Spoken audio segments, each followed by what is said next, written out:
Ibu Bapak, saudara-saudariku yang dikasihi oleh Tuhan, Shalom. Selamat berjumpa kembali dalam Renungan Harian Katolik Paroki Tomang, Jakarta. Hari ini hari Minggu, tanggal 26 Mei tahun 2024. Tema renungan kita hari ini adalah Allah yang manusiawi. Ibu Bapak, saudara-saudariku yang dikasihi oleh Tuhan, sebelum saya melanjutkan permenungan kita hari ini, perkenankanlah saya terlebih dahulu mengucapkan selamat Hari Raya Tritunggal Maha Kudus yang kita rayakan bersama dengan penuh sukacita pada hari ini. Ibu Bapak, saudara-saudariku yang dikasihi oleh Tuhan, berkaitan dengan Allah Tritunggal Maha Kudus atau ajaran tentang Allah Tritunggal Maha Kudus yang ada di dalam ajaran Gereja Katolik. Mungkin seringkali kita mendapat komentar-komentar negatif dari oknum-oknum yang tidak bertanggung jawab. Mereka berkata bahwa umat Kristiani itu menyembah tiga Allah atau tiga Tuhan dan lain sebagainya. Apakah benar, Ibu Bapak, saudara-saudariku, bahwa kita orang Katolik menyembah tiga Allah atau tiga Tuhan? Nah, tentu saja tidak benar. Gereja telah merumuskan dengan mantap bahwa Tritunggal Maha Kudus adalah satu Allah, tiga pribadi. Jadi orang Katolik ya, kita umat Katolik itu hanya menyembah satu Allah. Lalu apa maksudnya? Satu Allah ini memiliki tiga pribadi. Ini sulit, ya banyak orang ya harus diakui sangat sulit untuk menganalisa ya bagaimana mungkin satu Allah punya tiga pribadi. Ya, karena biasanya seperti kita manusia, ya satu manusia mempunyai satu pribadi. Tetapi ini Allah yang satu itu punya tiga pribadi. Ya, sebetulnya tidak sulit juga untuk kita mengerti ya. Jadi Allah itu kan maha kuasa ya. Jadi kalau dia punya tiga pribadi, ya itu saya kira bagi Allah sesuatu hal yang mudah ya, bukan hal yang sulit karena dia maha kuasa. Nah, itulah bedanya. Kalau manusia itu satu manusia, satu pribadi. Kalau Allah itu satu Allah, tiga pribadi. Allah yang satu memiliki tiga pribadi. Jadi umat Kristiani sesungguhnya hanya menyembah satu Allah. Dan dia memiliki tiga pribadi. Dan tiga pribadi itu selalu bersatu dan tidak pernah terpisahkan. Jadi berarti ketika kita berbicara tentang Allah Bapa, maka itu sudah mengandung Allah Bapa, Allah Putra, dan Allah Roh Kudus. Ya, jadi ketika kita berbicara tentang Allah Bapa, berarti kita juga berbicara tentang Allah Putra dan Allah Roh Kudus. Ketika kita berbicara tentang Allah Putra, yaitu Yesus Kristus, maka pada saat itu juga kita berbicara tentang Allah Bapa dan Allah Roh Kudus. Demikian pula ketika kita berbicara tentang Allah Roh Kudus, maka pada saat itu juga kita berbicara tentang Allah Bapa dan Allah Putra. Ya, jadi ketiga pribadi ini tidak bisa dimengerti atau dipikirkan secara terpisah. Jadi tiga pribadi ini adalah satu kesatuan, yaitu kesatuan Allah yang satu. Dan ajaran tentang Allah Tritunggal Maha Kudus ini sesungguhnya berasal dari kitab suci. Ya, jadi difirmankan oleh Tuhan Yesus sendiri. Ya, seperti yang kita baca dalam Injil hari ini, dalam Injil Matius bab 28 ayat 19, Tuhan Yesus mengutus para murid dengan kata-kata, "Karena itu pergilah, jadikanlah semua bangsa muridku, dan baptislah mereka dalam nama Bapa dan Putra dan Roh Kudus." Nah, dari kata-kata Tuhan Yesus ini ketika mengutus para murid untuk mewartakan Injil, gereja langsung menafsirkan bahwa itulah ajaran Tuhan Yesus tentang Allah itu sendiri, ya, bahwa Allah itu satu tetapi memiliki tiga pribadi. Ini adalah inspirasi yang diwartakan oleh Tuhan Yesus di dalam Injil Matius, ya. Maka ya tentu gereja harus menerima, ya.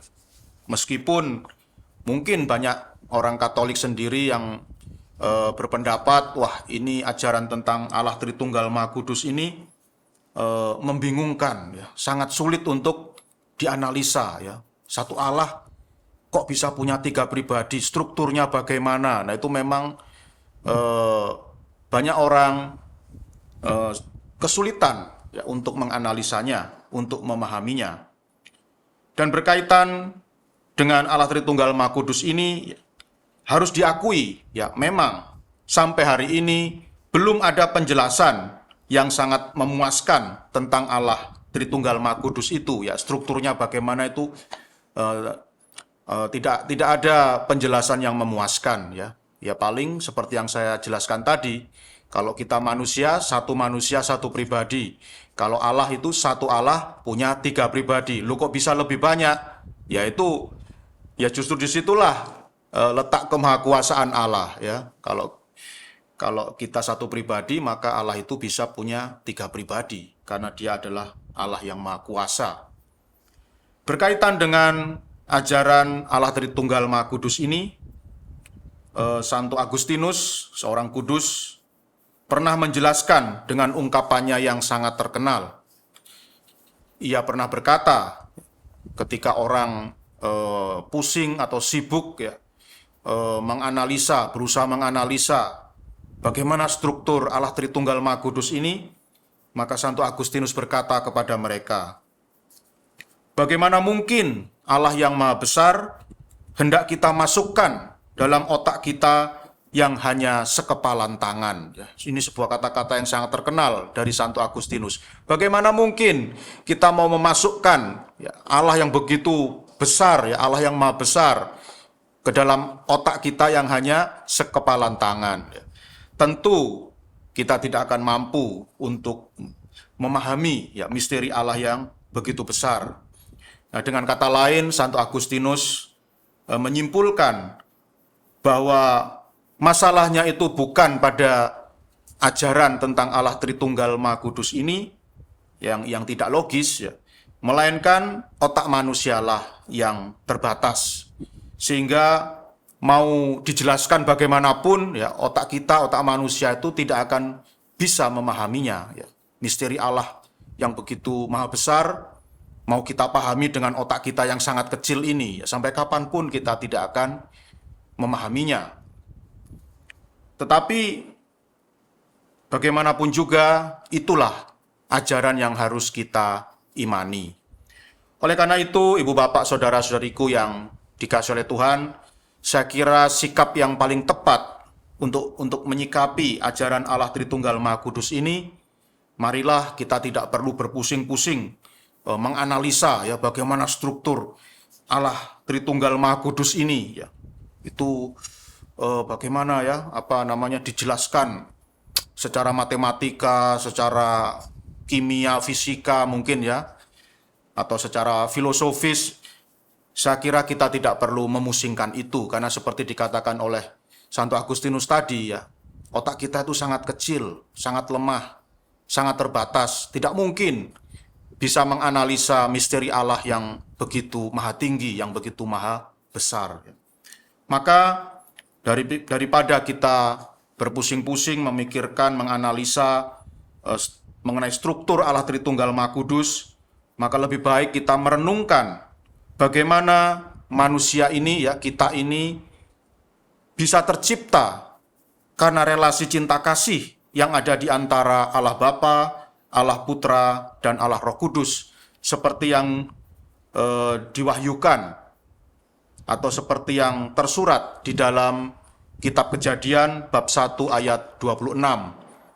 Kalau kita baca dalam Kitab Kejadian bab 1 ayat 26, di situ Tuhan ketika menciptakan manusia, sungguh luar biasa, Tuhan itu menggunakan kata ganti kita, ya, kata ganti jamak. Marilah kita menciptakan manusia seturut gambar dan rupa kita. Ya, Kejadian bab 1 ayat 26. Marilah kita menciptakan manusia seturut gambar dan rupa kita. Jadi di kitab Kejadian, jadi sejak zaman, bahkan sejak Tuhan Yesus Kristus belum ada, ya, belum lahir, ribuan tahun sebelum iman Kristiani itu ada, orang Yahudi secara tersirat sudah mulai menangkap, ya, jadi bahwa Allah itu adalah Allah, satu Allah, tiga pribadi, ya, karena kata ganti yang digunakan adalah kita, ya, bukan saya atau bukan aku, tetapi kita, ya. Bapak Ibu Saudara-saudari bisa baca sendiri dalam kitab Kejadian bab 1 ayat 26. Maka dalam pandangan gereja, kita semua manusia ini tercipta berkat kesepakatan kasih antara Allah Tritunggal Maha Kudus. Kita tercipta karena cinta kasih yang menggelora, cinta kasih yang berkobar-kobar di antara ketiga pribadi Allah yang Maha Tinggi ini, Allah Bapa, Allah Putra, dan Allah Roh Kudus. Maka inspirasi dari kitab Kejadian ini sungguh luar biasa, bahwa ketika Allah itu menciptakan kita, Allah tidak punya maksud, ya, bahwa kita ini diciptakan sebagai hambanya, ya.